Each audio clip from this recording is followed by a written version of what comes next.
तो भारत दर्शन के अंतर्गत आज हम पटना से बक्सर की ओर गए और बक्सर में हमने बक्सर के मैदान से अंग्रेजी शासन की भारत में स्थापना इससे जुड़ा हुआ भारत दर्शन का एपिसोड आप लोगों को जल्द मिलेगा।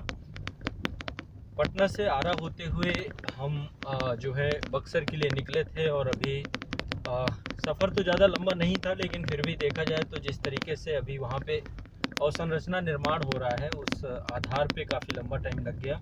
अभी हम जस्ट वापस लौट रहे हैं और बक्सर से आधा सफ़र हमने पटना के लिए तय कर लिया है, आधा से ज़्यादा ही है और अभी जस्ट आरा में है। हम आरा में देखो तुलनात्मक तौर पे बताएं तो अभी जितने ज़िले हमने बिहार के देखे हैं, वैसे बहुत ज़्यादा ज़िले हमने नहीं देखे हैं, लेकिन इसके बावजूद भी आरा में विकास कार्य बहुत ही ज़्यादा नाजुक है। यहाँ पे स्थिति, पक्के मकान तो बने हुए हैं चारों तरफ, लेकिन साफ़ सफाई स्वच्छता का कोई किसी भी तरीके से कोई जागरूकता नहीं है।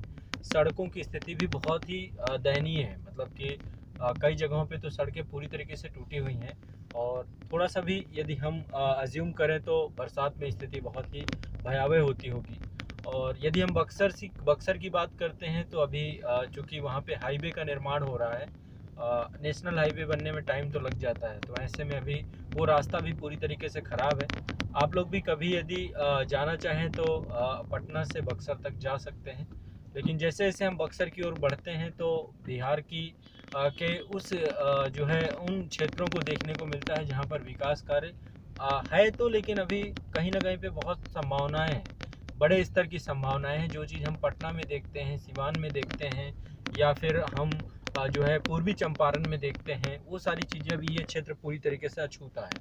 तो कहीं ना कहीं पे ये सोच कर के एक बार ये भी लगता है कि कहीं ना कहीं पे किस तरीके से राजनीतिक जो एक प्रतिबद्धता होती है हर क्षेत्र के लिए अलग अलग बन जाती है, ये भी देखने को इससे मिलता है। तो अब हमारा सफ़र लगातार जारी है, हम पटना की ओर बढ़ रहे हैं और आप लोगों से कल मुलाकात होगी 1 अप्रैल में। उम्मीद है कि आप लोग ज़्यादा से ज़्यादा संख्या में आएंगे। 2 बजे बुद्धा स्मृति पार्क पे, बुद्धा गार्डन पे आप सभी मिलेंगे, पटना जंक्शन के पास है।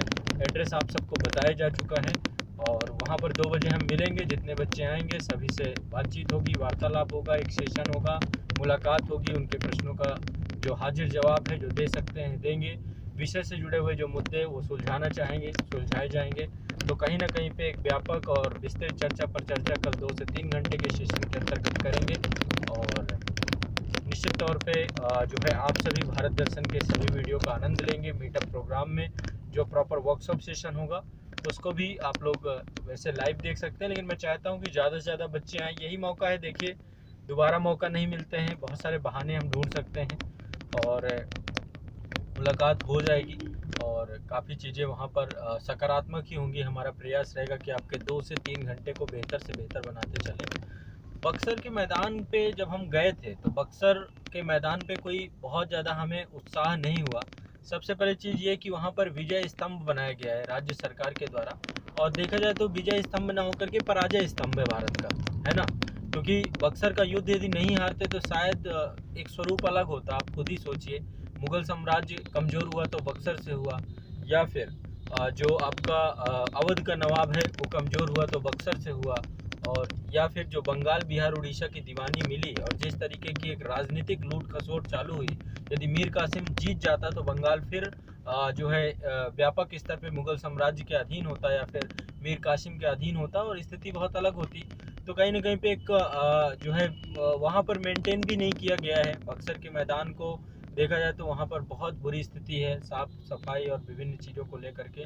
लोगों में एक अवेयरनेस भी नहीं है, स्थानीय लोगों पे भी, और किसी तरीके का कोई, तो बिहार में पर्यटन की अपार संभावनाओं को दबा दिया गया है। बिहार के पास जो संसाधन हैं आर्थिक तौर पे सशक्त बनने के, उन पे काम ही नहीं किया गया है। तो कहीं ना कहीं पे सरकार को चाहिए कि इन क्षेत्रों पे काम करे।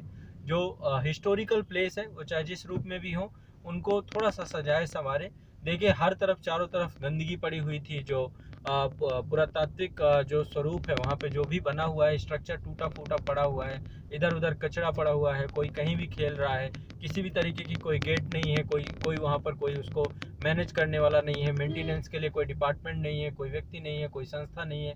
तो आप वहाँ पे रखिए उसका जो है जो लोग पहुंचेंगे उसका आपको खर्च भी दे के जाएंगे, कुछ टिकटिंग व्यवस्था रखिए, सब कुछ रखिए, लेकिन कहीं ना कहीं पे निराशा ही हमें हाथ लगी है। तो चलिए अब हम कल मीटअप पे आप सभी से मिलेंगे, और मीटअप में आगे मैं फिर से एक बार आपसे कहूँगा कि कल कोविड के सभी नियमों का पालन आप लोग करेंगे और अनुशासनात्मक रूप से स्टोव के पास आप सभी इकट्ठा होंगे। मौसम कैसा होगा हमें नहीं पता है, हो सकता है तीखी धूप भी हो सकता है कि मौसम शांत भी हो, जैसा भी होगा मुलाकात करनी है।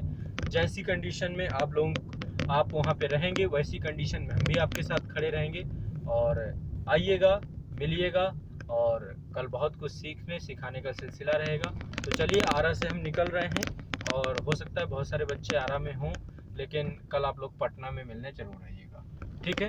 तो चलिए मिलते हैं आपको पटना मीटअप में कल 2 बजे बुद्धा स्मृति पार्क में। उम्मीद है कि आप सभी जरूर आएंगे। शुक्रिया, धन्यवाद।